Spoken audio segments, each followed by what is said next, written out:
Mesdames et messieurs, bienvenue au journal dont voici les titres. Ouverture ce matin du procès de l'opposant congolais Paulin Makaya. Le président du Parti uni pour le Congo UPC est accusé de tentative d'évasion. Et à l'étranger, le président burundais Pierre Nkurunziza annonce qu'il ne sera pas candidat en 2020. Tel est l'essentiel de l'actualité. Mesdames et messieurs, bon confort de suivi.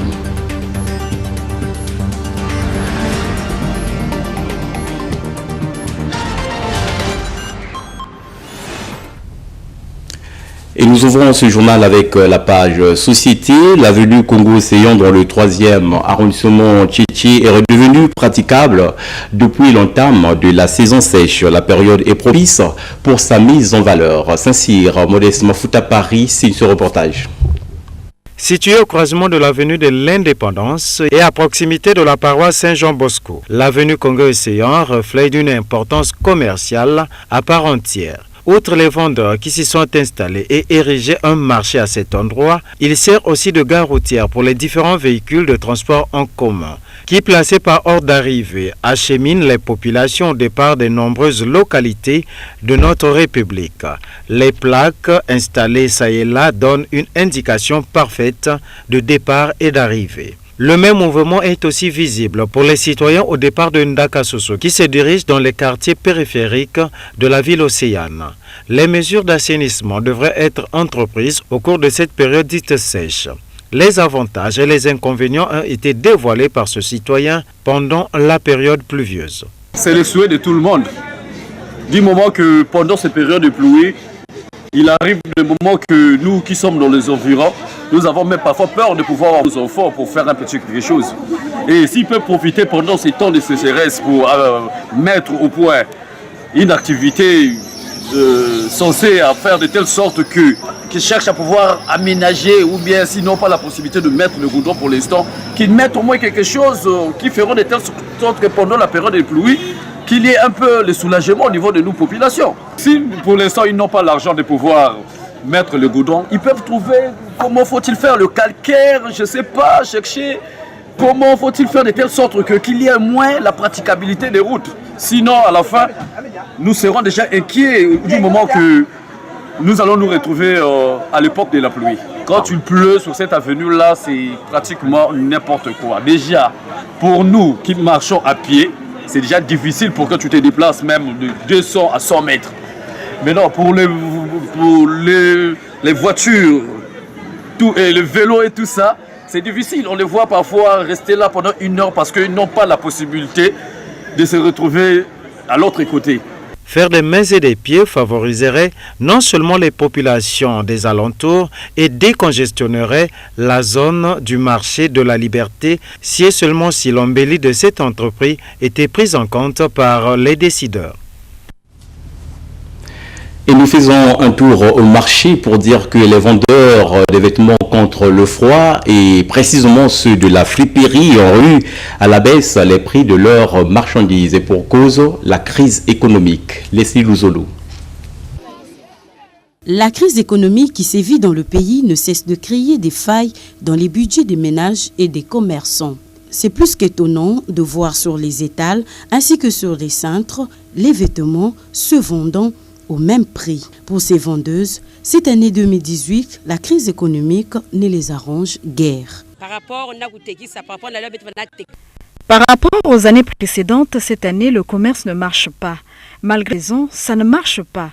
La marchandise a augmenté, mais nous ne pouvons pas vendre la nôtre chère pour éviter de manquer les clients. Comme nous sommes habitués à vendre, on n'y peut rien.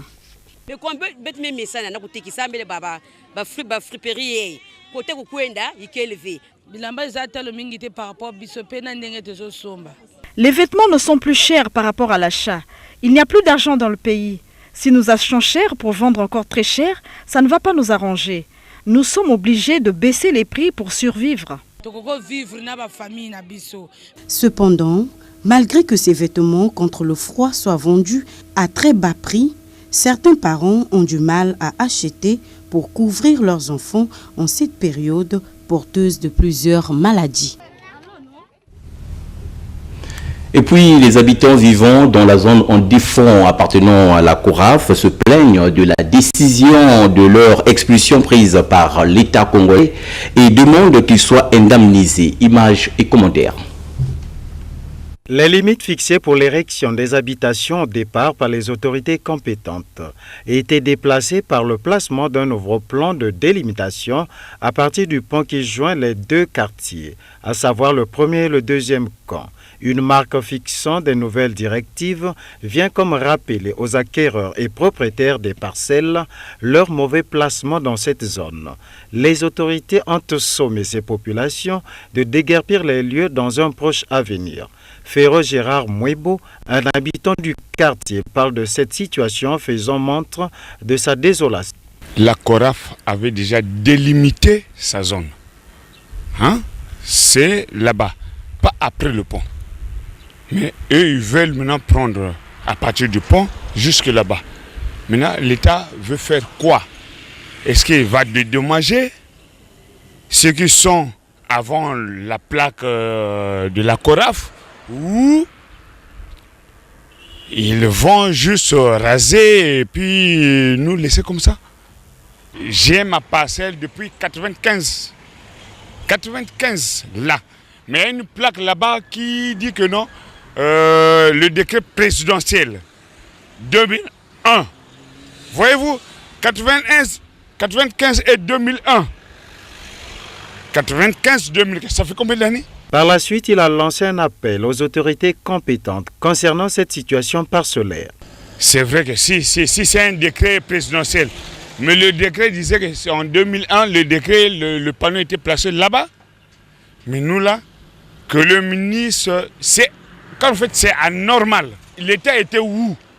Quand on occupait les parcelles, l'État était où? Ils ont donné des titres fonciers. Ça c'est l'anarchie. Qu'ils viennent à la source, recueillir une bonne information. Et ils doivent voir ça avec les propriétaires fonciers. Ce sont eux. Ils accordent aux propriétaires fonciers de faire ça. Ce sont eux, c'est pas nous. Ça c'est la vérité, ce sont eux. Les propriétaires fonciers font la pagaille et ils assistent. Après, dans 2 matins, ils viennent pour casser. Ils sont complices, les propriétaires, avec les propriétaires fonciers, ils sont complices. Vivre dans la quiétude est le souhait ardent formulé par les populations concernant l'occupation de cette zone mise en défense par le décret présidentiel. Ils auraient volé du matériel informatique à la direction du Centre des métiers agricoles CEMA-CTA. 2 jeunes de Ngoyou ont été arrêtés par la police. Le rappel des faits, Guy Serge de Mwanza. Le commissariat de police de Ngoyo a rattrapé mercredi 6 juin 2 jeunes de ce 6e arrondissement considérés comme présumés voleurs de matériel informatique à la direction du Centre des métiers agricoles CEMA et Collège d'enseignement technique agricole CTA. Le colonel de police Jean-Claude Boueni, commissaire de police, chef de commissariat de Ngoyo, explique comment son institution a été. Nous avons été informés par la directrice du CEMA et du CTA. Elle est venue se plaindre qu'au niveau de l'établissement, il y a eu cambriolage. À cet effet, j'ai instruit mes services en fait de procéder à un constat d'usage. De suite, le capitaine de police, Ange Bienvenu Emmanuel Mouzieto, chef de bureau sûreté près le commissariat de police de Ngoyo, a évoqué le mode opératoire de l'arrestation. Nous avions été saisis par la directrice de l'école CEMA de ce que des individus mal intentionnés se sont introduits donc, dans la nuit du 31 au 1er et donc par effraction dans les bureaux du CEMA. Et ils ont emporté par devers eux tout le matériel informatique, ce qui a causé effectivement des sérieux problèmes dans l'organisation des examens, puisque nous sommes au stade effectivement des examens. Et donc au reçu de cette information, nous avons mené nos investigations donc avec l'équipe de bureau de sécurité que je dirige. Nous avions mené des informations et de ces informations donc, nous sommes arrivés à mettre la main sur les présumés malfrats. Et donc, des interrogations, ils sont passés aux aveux. Et donc nous avons pu retrouver le matériel volé.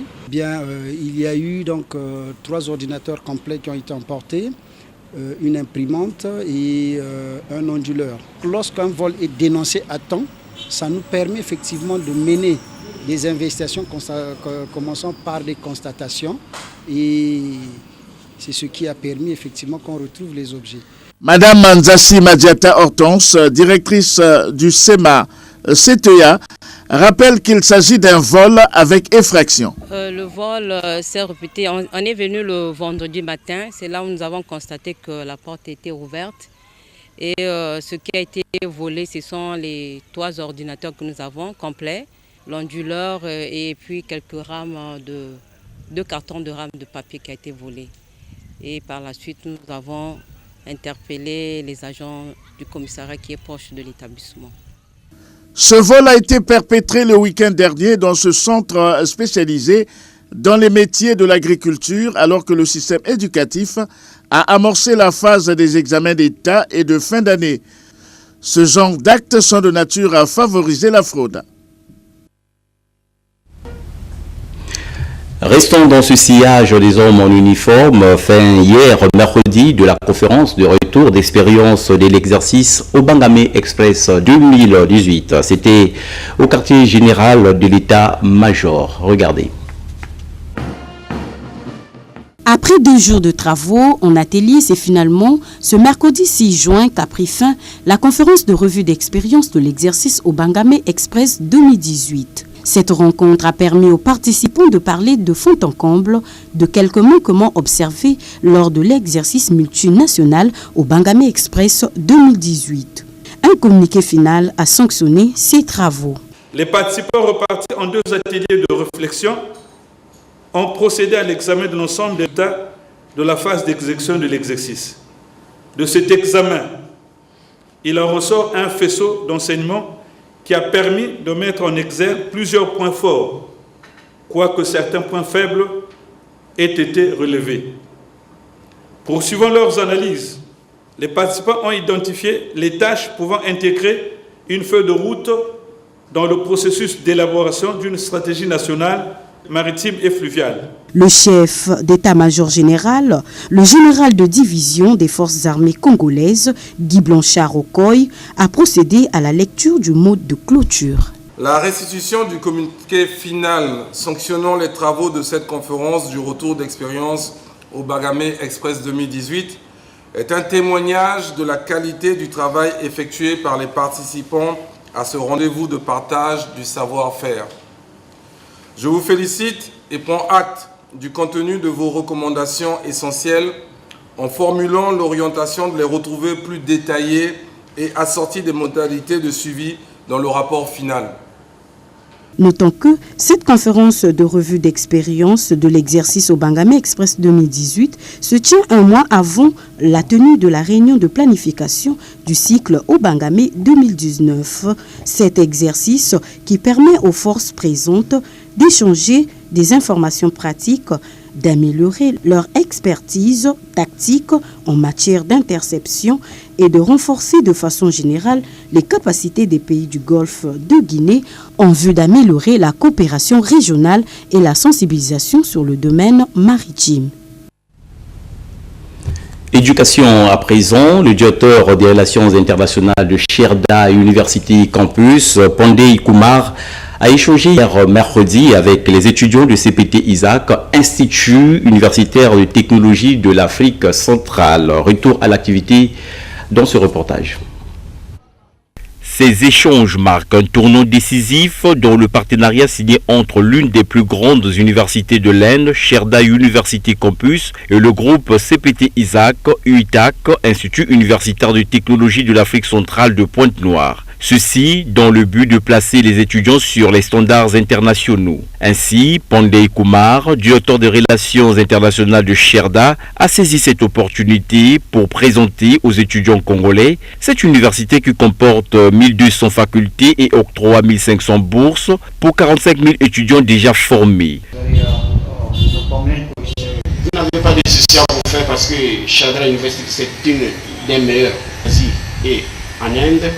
À travers les vidéos, vous avez pu voir que sont dans un domaine où il y a plusieurs sortes de compétences, ils forment dans pratiquement tous les secteurs, et que si vous optez pour les filières technologiques, non seulement la bourse est garantie pour vous permettre de bien évoluer, mais vous bénéficiez aussi de tout le savoir-faire technologique de l'université. En clair, l'avenir est garanti pour les étudiants qui veulent vraiment poursuivre là-bas. Très heureux d'avoir eu le maximum d'informations sur Sherda, les étudiants se sont empressés de poser les questions les plus essentielles. Les conditions d'admission à l'université Sherda sont très favorables, elles nous sont très favorables. D'ailleurs même, elles sont, je pense, identiques un peu partout ailleurs, ce sont les mêmes. Monsieur le représentant de Sherda Université nous a fait une présentation très riche de leur université. Ils ont de très larges gammes de formation et je pense que ce serait très bénéfique pour nous les jeunes Congolais qui désirons tant de nous former sur les métiers de demain. Sur le sens de ce partenariat qui permettra aux étudiants de l'Institut universitaire de technologie de l'Afrique centrale de mieux parfaire leur cursus, son directeur général Jean-Claude Ibakaïla s'explique. Aujourd'hui, on parle d'émergence du Congo. Nous ne pouvons pas aller à l'émergence sans formation. Et lorsqu'on n'est pas formé, on est déformé. Donc, en matière de formation, on ne peut pas évoluer en autarcie. Il faut toujours se placer sur les standards internationaux. C'est un pays qui est émergent, qui a pris de l'avance par rapport à nous. Et pour nous, signer ce partenariat, c'est une porte ouverte pour l'avenir des Congolais. Non seulement des Congolais, mais les étrangers qui sont chez nous et qui viennent étudier dans notre université. Le groupe CPT Isaac UTAC devient ainsi l'adresse par excellence pour des études supérieures fiables grâce à son réseau étendu des partenaires à travers le monde. Nous l'avons dit en titre, ouverture du procès de l'opposant congolais Paulin Makaya ce jeudi 7 juin à Brazzaville. Le président du Parti uni pour le Congo UPC fait face à de nouvelles accusations. Suivez. Après Jean-Marie Michel Mokoko, Norbert Dabira, puis Jean-Martin Bemba et ses co-accusés, c'est le tour de l'opposant Paulin Makaya de passer devant le tribunal correctionnel de Brazzaville et non la cour criminelle comme les autres. Il s'agit d'un second procès puisque le président du Parti uni pour le Congo UPC purge depuis 2 ans une peine de prison pour avoir manifesté en 2015 contre le référendum constitutionnel. Cette fois-ci, Paulin Makaya est principalement accusé de tentative d'évasion et maintenu en détention alors qu'il aurait dû être libéré en décembre dernier. Une situation que ne comprennent ni les avocats de l'accusé, encore moins sa famille, qui appellent tous à l'équité dans la justice. Pour Éloi Destin Sikula, numéro 2 du Parti uni pour le Congo UPC, toute cette affaire n'est qu'un monte afin de maintenir Paulin Makaya en prison, le museler, ce que demande le porte-parole du gouvernement. Thierry Mongala rappelle le principe de la séparation des pouvoirs et assure que ce dossier n'a fait l'objet d'aucune interférence politique.